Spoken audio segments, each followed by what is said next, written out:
Hello and welcome to the OMFL Jacksonville Jaguars Minute, the recap show I do for the OMFL Jacksonville Jaguars. I'm Mike Fleury, and this week we are going to go over the first 9 weeks of the season to date and look at where the Jaguars and their players fall in the league standings and rankings.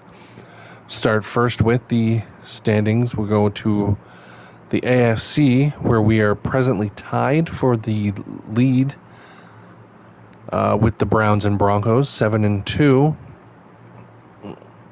1 game ahead of the Bills, who obviously will have will have a tiebreaker over us, as will the Browns. The 6-2 Bengals. The Raiders at 5-3 are having a good run, and then it just kind of goes from there.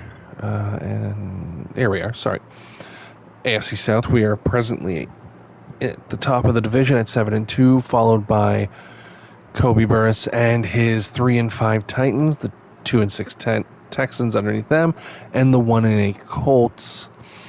We have still two games left against the Titans, and I believe one against both the Colts and Texans. I literally just filmed the last episode, so I should probably remember our schedule, but well, here we are. Getting back out of there, we're going to go into the team stats first. We're going to talk about offense. As far as total offense goes, and remember this is midweek, so some of these will go up, and well, I will at least stay where I am, if not go down. Let's see, 5-3, that's 8. So there's a chance that some of these teams who have not played bye will leapfrog me. Regardless, for now, total offense, we are ranked 8th in the league with 3,604 yards. We are 6th in passing, 2,890. Nope, that is not right at all. We are 6th in offense. I guess total involves kick returns. So we are 6th in offense with 2,898. We boast the that's 5, 10, 11, 12, 13, 14, 15, 16th highest passing attack. Makes sense. We are a run-first team. And there you have it. 4th in rushing yards with 1,104. I believe we lead the league narrowly in scoring right now, averaging 33.2 points a game, just ahead of the 32.3 of the Cincinnati Bengals and 30.5 of the Niners and Bears. You'll see we are, despite not having a lot of passing yards, we are 2nd in passing touchdowns, tied with the Seahawks, and tied for 6th in rushing touchdowns with 12 with the Chiefs, which is actually a bit surprising. They only have 7 passing touchdowns with Mahomes. Really? I didn't actually know that. And first downs are completely irrelevant to statistics. Let's go to the defense. Now, the defense, as you might know from earlier episodes, is not going to look what it will at the end of our run. We had a really tough time early in the season. We were getting beat up and down the field. The last 4 weeks have been much better since we brought in Marshawn Lattimore. We've stymied the Packers, the Bears, my brain just shut off, the Philadelphia Eagles this week, and God, the New England Patriots. We've managed to shut them mostly down the last 4 weeks. So while we're very mid-pack in terms of total defense. Was this 5, 10, 11, 12, 13, 14, 15, 16, 17, 18, 19th in total defense. These numbers will drop as the season continues, and our pass defense continues to hopefully shut down offenses. We're not in the top 11 in passing. Sorry, I'm reading this as I'm going. We're not in the top 11 in pass defense yet, though. No, we're closer to the bottom 10 as I would have expected, and rushing defense also somewhere into the mid-pack. Closer to the top 10, but still not in it where we might be, and we've just squeaked into the top 10 or 11 in points allowed, where we sit 11th with 185. Again, we are 7-2, so the Cowboys, probably not the Cowboys, but the Seahawks, the 49ers, Raiders, the 49ers, the Raiders, I think the Dolphins. Some of these teams will play another game, so I might move up a little bit, but for the most part, we're probably going to be sitting in 11th for now. We are also 11th in sacks with 16. That's surprising to me. We don't tend to get a ton of pressure, but we do make things at least somewhat difficult, and it would seem better than I had anticipated. Where we don't get, and I was about to say we don't get a lot of fumbles, but apparently we also get a bunch of those. We sit tied for 5th, technically tied for 3rd, I think. That's the way it works. 2 teams in 1st, 2 teams in 2nd. Regardless, 4 fumbles, and where we are ahead in the league, interceptions. Marshawn Lattimore has 9 picks himself, and his presence has allowed in the last 4 games for us to explode in terms of takeaways. Entering week 6, I believe we only had 3 interceptions.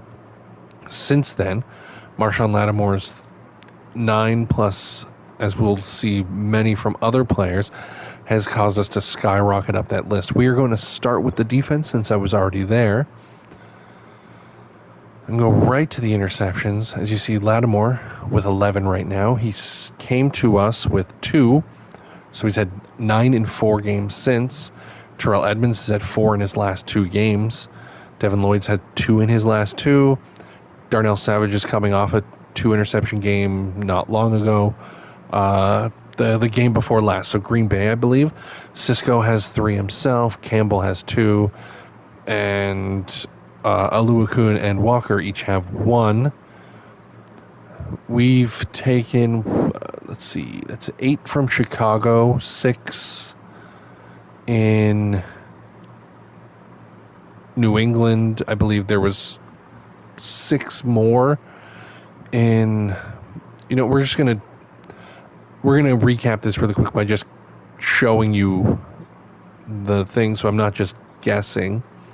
So there was, after the trade, that was 8 interceptions in this game.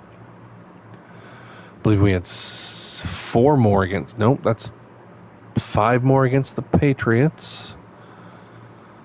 Then I believe it was 6 against the Packers, 7 against the Packers. No, it was 6. And I guess that there was a fumble. And then in the game today that I finished, we had 6 more against the Eagles. So, quick and dirty math, that's 14, 19, 25 interceptions in 4 games. It's probably not going to continue, but going to enjoy this run while we're on it. Marshawn Lattimore has just changed the way the defense is able to play, taking away whatever side of the field he's on. It's been absolutely fantastic for us. We're gonna look Trevor. We're gonna go right into. You know, we'll do individually, and then we'll do rankings, and then we'll get out of here. Trevor Lawrence is 71% completion, thrown about 1,800 yards, 20 touchdowns, 13 interceptions. Granted, 4 of those touchdowns and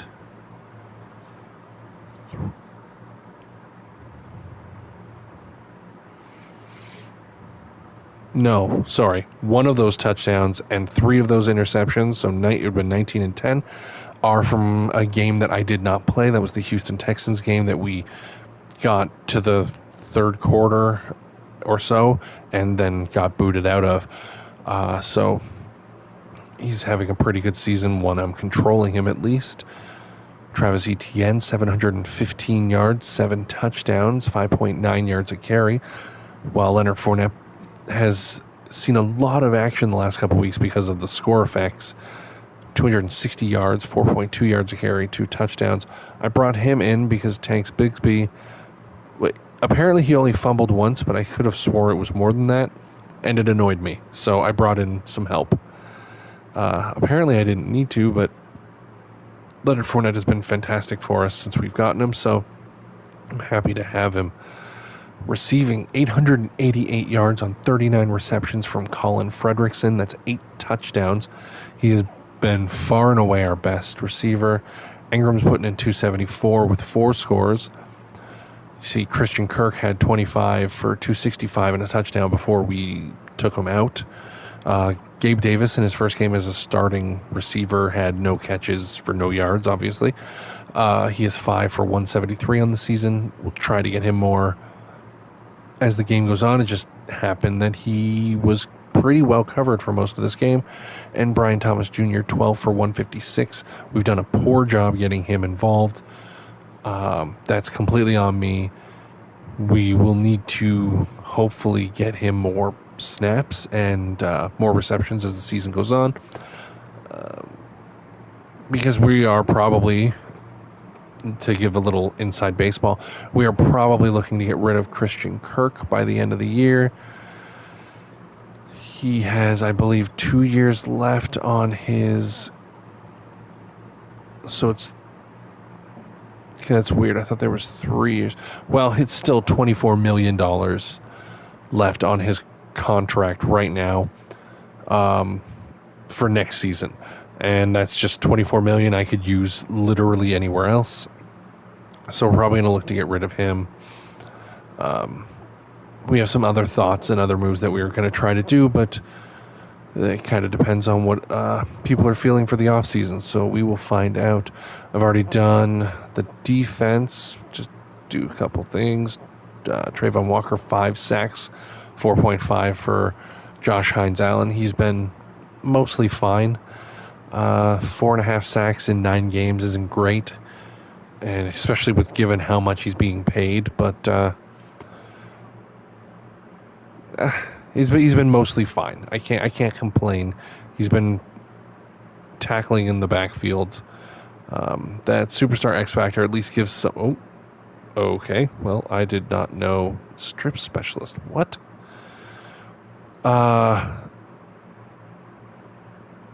Yeah, I'm just now realizing what is happening right now. Okay, I'm gonna have to go through the league rules and figure out what is and is not allowed to be used before I can fix that. Unstoppable for it. All right, we're gonna come back to that when I'm off stream. I want to get to the league statistics and then get out of here first. So NFL, we're going right back to the start with the quarterbacks. And Trevor Lawrence, as you might expect, is nowhere in the top 11 in yards, but he's in the top 15 with 1,854, despite passing significantly fewer times than pretty much every other quarterback. That's what, 11, 12, 13, 14, 15, 16. He is 29th in passing attempts. He's 29th in passing attempts. That is that is a testament to how well he's been doing in his few opportunities, that he is tied for second in the league in touchdowns. 20 touchdowns behind... He's 8 touchdowns behind Rusty Starr, who's having a pretty fantastic season minus a game or two. He's nowhere near the top in interceptions, thankfully. We've been managing to control the ball, and as I said, 3 of the interceptions he does have were in a sim, so they don't really count. And 71% completion. Really? Sorry, I'm reading some of these for the first time. 71% completion is really good. It's one of the tops in the league among starting quarterbacks. So he's actually having a really fantastic season, hoping he can keep on to his superstar development, and we can keep growing him as the season goes on.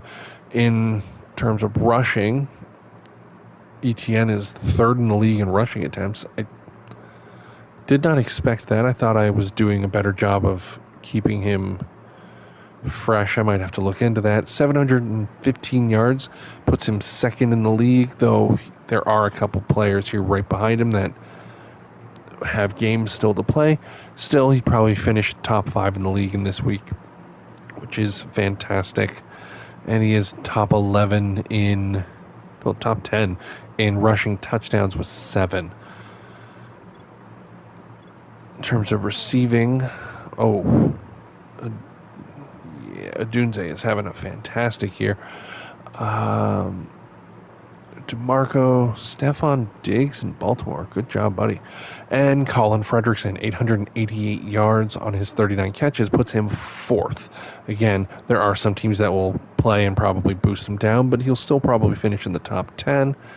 And because of the issues people have been having with passing in this game, it seems, he's also in the top 10 in touchdowns with 8.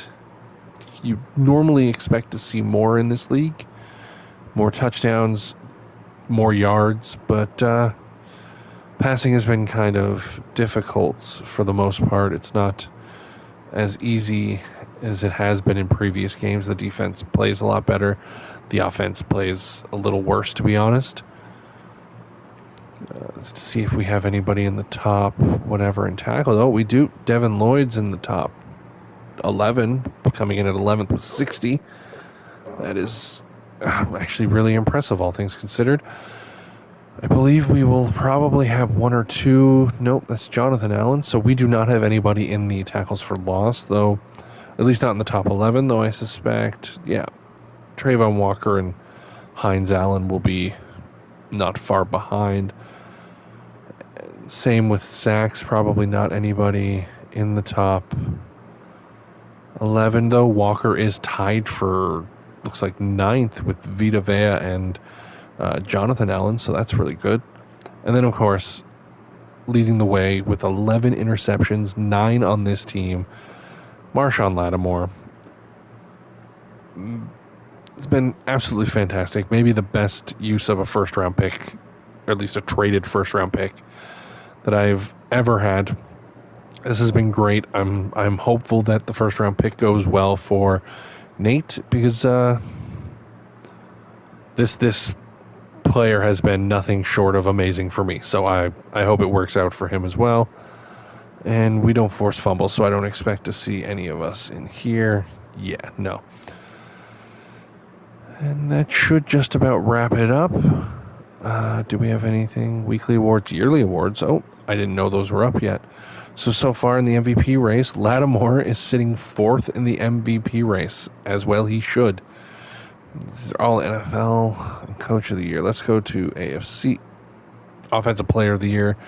Right now, looks like Fredrickson is having a nice run at it. I'm a little surprised ETN isn't somewhere up there, given how many rushing yards he has. But regardless, Defensive Player of the Year, Lattimore, there's a good chance he will win that. Even without any interceptions going forward, 11 is a lot for one player. The next guy, I believe, has 7. Tre'Davious White has 7. Could see a DPOY for Lattimore, which can only help keep him from regressing, I would hope. Nobody in the Rookie of the Year for offense. Obviously, our big rookie, we haven't done a great job of getting him involved. And I don't think we have a defensive rookie, so I wouldn't expect to see one in here. And then just best QB, not involved in that. Probably should be, but second, really. Interesting. Second in the best running back. Got Fredrickson in the top receiver. I think Engram will be here by default. No, he's not even. Wow. Oh, sorry. This is offensive lineman. No, we don't have a. Offensive lineman's mostly like who's rated high. It's nothing to do with much else. We have Trayvon Walker and Hines Allen in the best DL conversation. Lloyd right up there with the linebackers. If you could get a Pro Bowl, that'd be really helpful. Get him a couple extra points. Same with maybe, well, Terrell Edmonds is probably not long for this team. He's on a 1-year deal, but it'd be nice to have him leave with some XP. And then best kicker. Oh, apparently I have the best kicker. I didn't look at kicking stats. We'll do that, and then we'll get out of here. Because I did not think to look at kicking stats. That's maybe the least, I wouldn't say important, but it's like the least interesting stat in any Madden game. But hey, sure, why not? Let's look at kicking. So, in terms of field goals made, we are 14 of 14. Damn. Long being a 58. 24 of 24 from extra points. Means percentage-wise, I mean, there are a lot of decent percentage-wise players. I would say 1, 2, 3, 4. So probably, 11? 12. There are 12 with perfect. Some people have missed 1 or 2.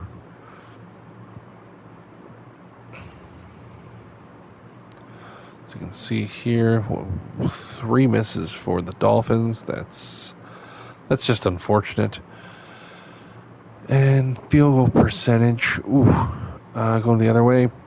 1 of 3 players that is 100%. That's obviously not going to last. I do not expect to, especially with this game. The kicking meter is crazy. Still, for the moment, considering he's only a 72 overall kicker, a rookie 72 over. I swear to God, if he gets a star development boost at the end of the season, I'm gonna go lose my mind. Anyways, with that is all we have for this week. We're gonna wrap it up now. Next episode will be the next 3 weeks, so 10, 11, 12. So that's a bye week, so mostly just 10 and 11. I'll probably film it during the bye just to get it out of here. So that will be the Minnesota Vikings on the schedule and the Detroit Lions. For the OMFL Jaguars, I am Mike Fleury, and as always, we'll add intros to the list of things I need to do better next time.